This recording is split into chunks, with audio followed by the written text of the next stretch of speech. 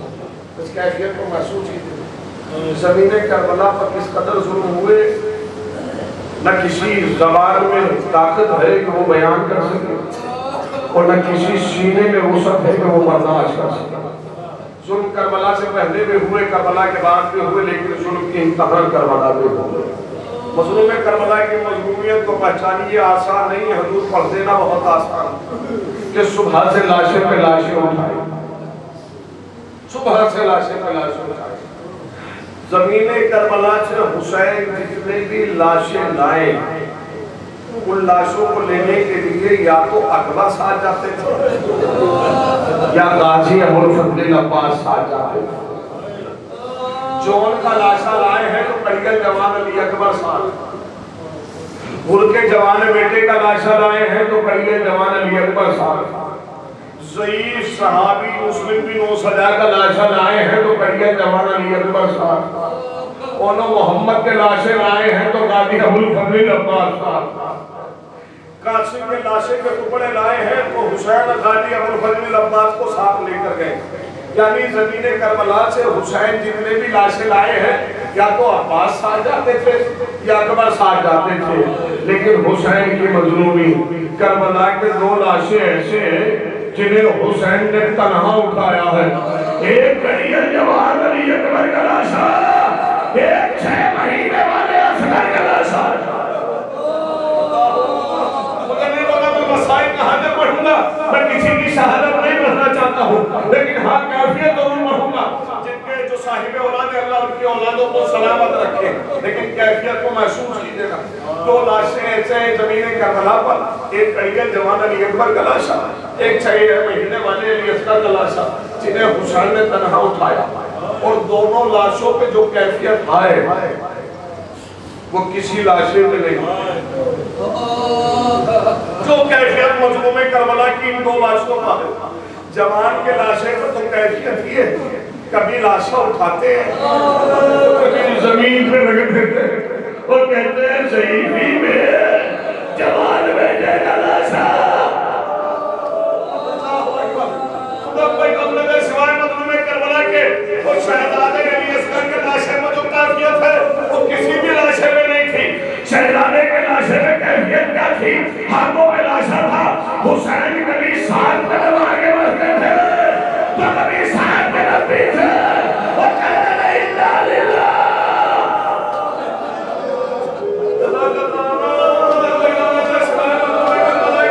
یہ آوازیں بلند رہے، یہ آوازیں سلامت رہے، لیکن میں فکر پڑھوں یہ حسین کی مظلومی ہے، وہ سب کی شہادت تو نہیں پڑھ سکتا، لیکن میں ایک فکرہ بس ننے علی اصغر شہزادے علی اصغر کی مصیبت کے لیے پڑھنا چاہتا ہوں۔ سنیں، کربلا کا سب سے چھوٹا شہید، یوں تو ہر شہید کی مصیبت بہت بڑی، ہر شہید کی مصیبت بہت بڑی، لیکن کربلا کا تنہا شہید اصغر ہے جو ایک مصیبت میں سب سے زیادہ۔